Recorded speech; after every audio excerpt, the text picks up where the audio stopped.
Hey, it's Matt Haynes, and you know, I get the same question over and over. What are the best mics for vlogging? Because, you know, vlogging has its own unique challenges. And so today, I'm going to tell you about 3 different mics that I highly recommend for vlogging, and what better place to do it than Hawaii. A vlogging mic needs to be small, it needs to be light, it needs to be durable, and if it has batteries, those batteries have to last for a really long time. And it's got to be something that's easy to set up, because otherwise, you know, you'll be fussing with stuff and you'll miss the shot. Right now we're on the Ho'opi'i Falls Trail in Kauai. I hope I'm pronouncing that right. And it is muddy and we're getting rained on here and there, so you need a microphone that's going to be able to stand up to that. So in this video I'm going to tell you about 3 mics, as I mentioned.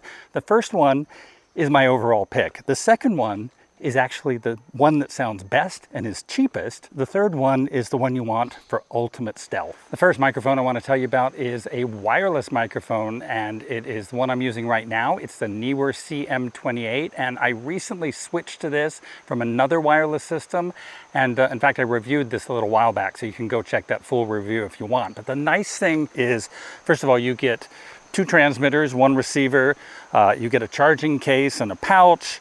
You can charge up your transmitters and receiver in as little as 1.5 hours. You also get some dead cats, and you get cables. You also get connectors for your phone, whether it's Android or iPhone, so you can just plug it right in. As we walk down this trail, there's just so many beautiful flowers. There's flowers in the trees, there's flowers, you know, along the path, and there's so many cool mushrooms, and there's, I see something over here. Actually, my wife pointed it out. And it's just, it looks like, I don't know, it looks like somebody dropped popcorn on the floor. The CM28 is relatively affordable. It's about $140, and you get a lot in the package for that. And I mentioned some of the accessories earlier. But there's 2 things that really set it apart. The first one is the sound quality. This is one of the best wireless microphone sets I've ever heard, and that's really important because that's why you're doing this. You need good sound. And hopping over a log here. The other thing that sets this apart is that it records internally. So you can have a backup recording, or you can actually just use the recording in the transmitter without having to worry about what's going to the camera. So for a vlogging setup, I think that's really important, because sometimes you don't have, you know, a lot of time to adjust your levels and things like that. So if you can record your audio as a backup in the transmitter, you got a safety, and so you won't lose it. And then it's really easy to synchronize the audio with your video on most professional editing software.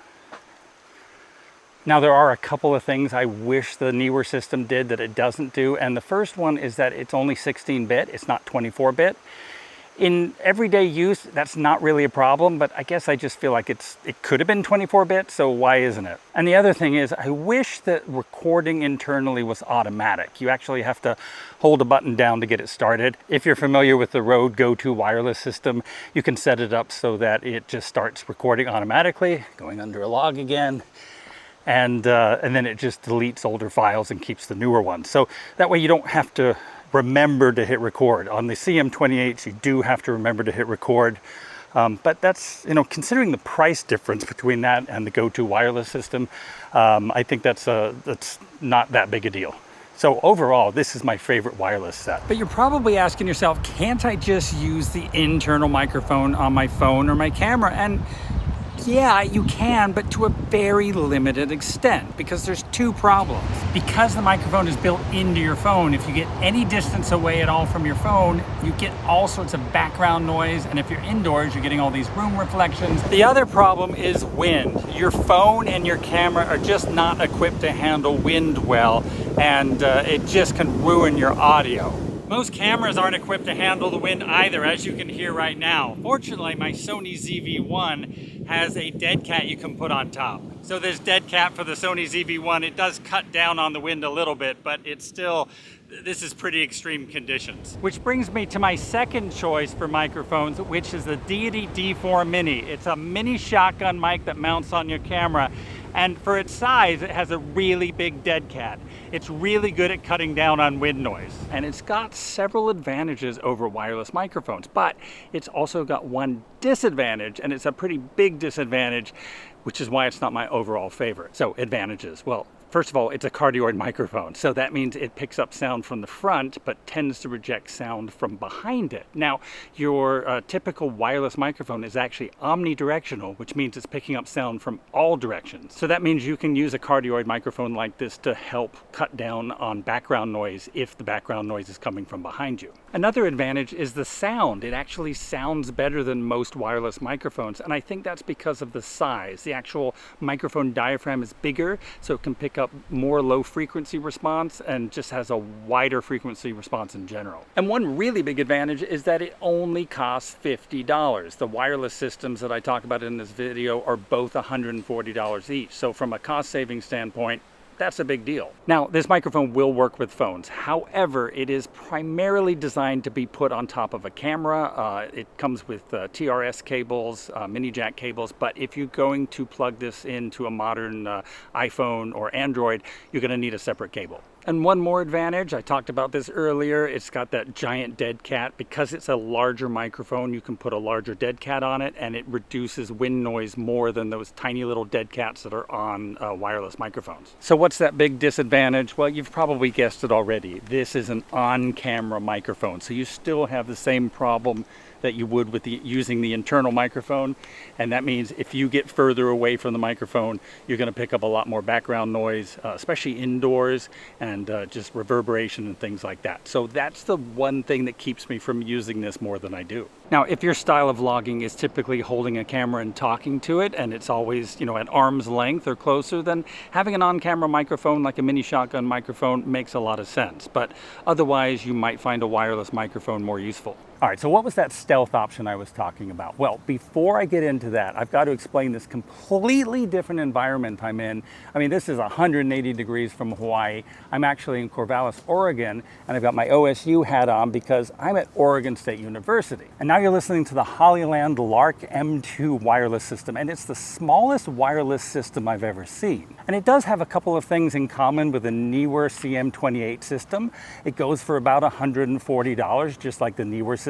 And another thing it has in common is that it has noise reduction. Now, I didn't mention the noise reduction with the Neewer system because, quite frankly, I don't use it. If you use noise reduction on your wireless system, that noise reduction is baked in. And if it makes any artifacts, then you're dealing with that and you can't fix it in post. So if I'm going to use noise reduction, I'm going to do it afterwards so that I can fine tune it. Also, like the Neewer system, the Hollyland system comes with a charging case, and you just pop the receivers and the transmitter in there and it charges them all up. Now, the transmitters are so small you don't actually get built-in clips, but you have magnets for everything, and they have a magnetized clip that just pops on the back. You get this necklace that you can use to just like drop down your shirt and then attach the transmitter magnetically to it so that it holds it in place. Now, depending on what kit you buy, you can either buy the iPhone kit, the Android kit, or a camera kit.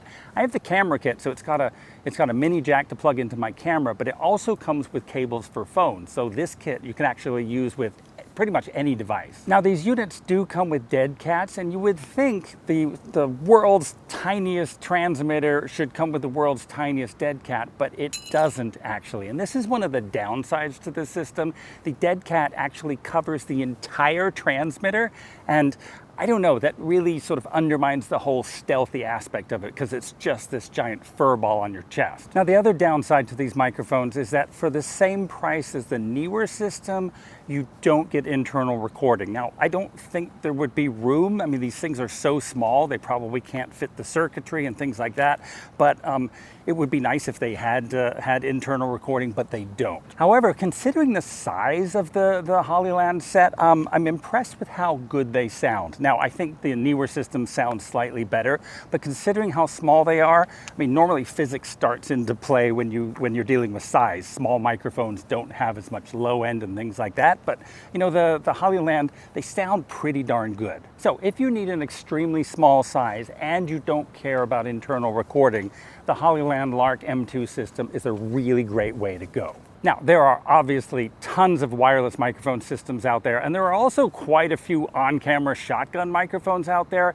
and I've reviewed quite a few of them. So I've actually put together 2 different playlists, one for wireless systems and one for shotgun mics, and you can check them out right there.